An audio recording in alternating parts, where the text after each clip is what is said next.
Токму затоа, во продолжение ќе зборуваме за безбедноста во сообраќајот. Поточно тоа ќе го направат Ивана и незиниот соговорник. Ивана, добро утро.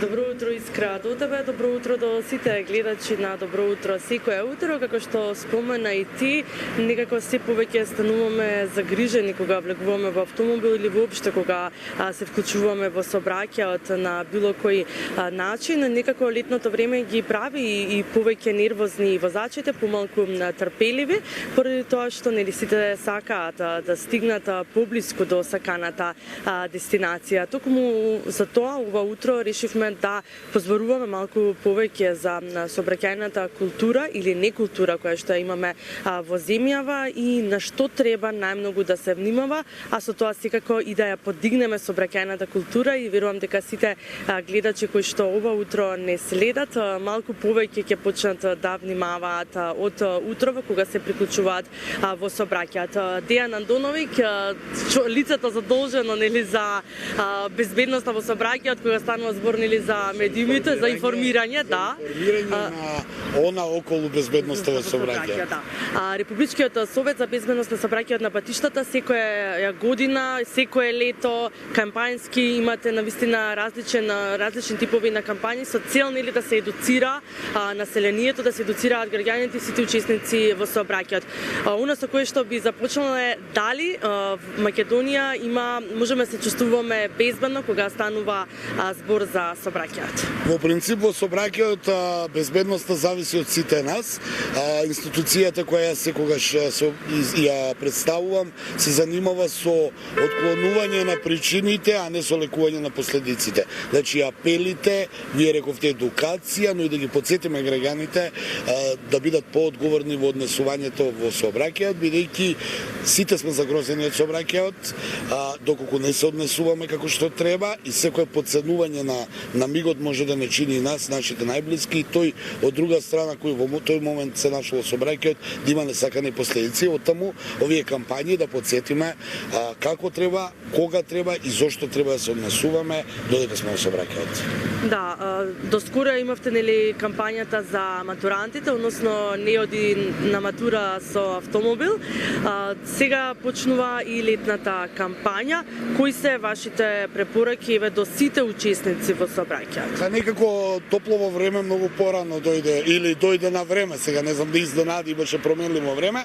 Важно е да се каже дека летната кампања практично има за задача да ги потсети луѓето дека како што имаме онаа зимска кампања каде што имаме апели, зимска опрема и сето тоа, летото не е ништо помалку опасно доколку се однесувате неодговорно, од аспект на тоа дека високите температури многу влијаат на психофизичките способност додека управувате со моторно возило.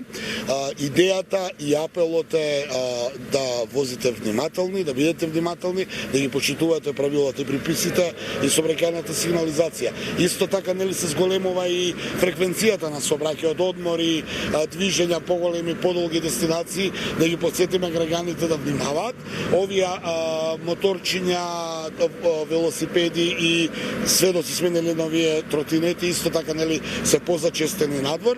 Оттаму да апелираме до нив да ги почитуваат правилата и прописите, тие што треба да носат заштитна кацига, што се законски обврзани, тоа се моторите треба, но и велосипедите и тротинетите кои не се можеби законски, нема санкција, но не мора све да ве казнуваат во животот, земете, ставете кацига заштитна на главата, а ќе ве спаси и вас и од никои несакани последици.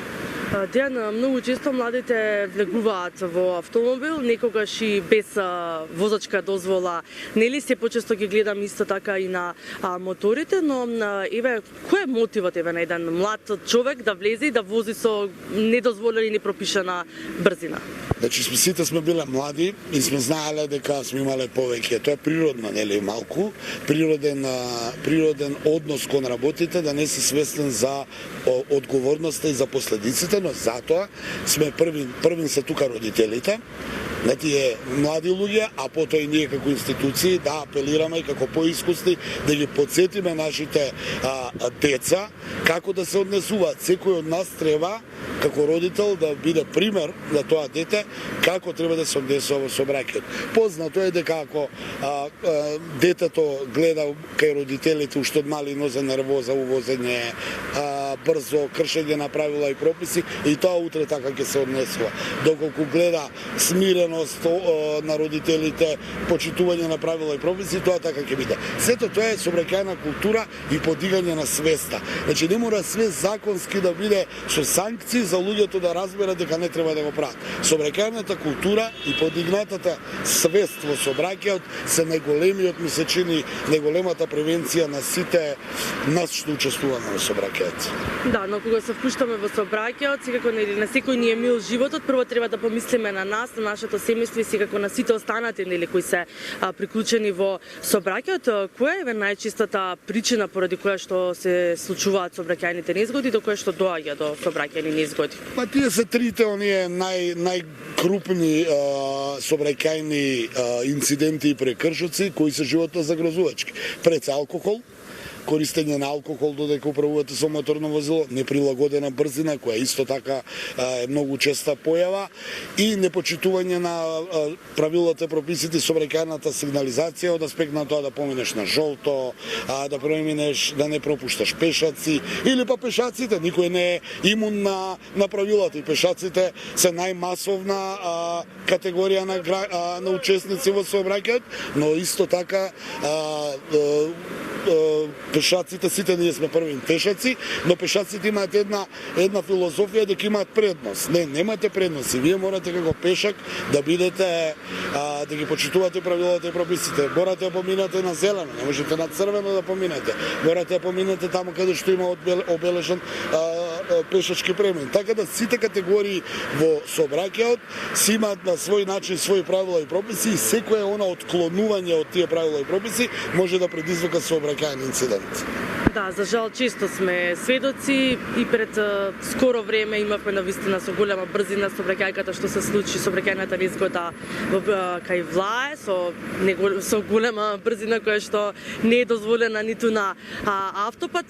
Што е она што треба да им се некако да им се впери со прст на луѓето, на сите оние кои што влегуваат во сообраќајот, да си го повторуваат. Ние често го кажуваме, но еве да се повтори секогаш, нели, повторувањето е мајка на знаењето, па се надевам дека ќе влијаеме, нели, со овој разговор на сите учесници во сообраќајот. Може би звучи флоскула, почитувајте ги правилата и прописите и пропишаната сообраќајна сигнализација, бидете покултурни во сообраќајот, имајте подигната свест во сообраќајот или во превод. Не го правите она во сообраќајот што некете вас да ви го прават. Одлично, Дејан, ви благодарам на одвојното време.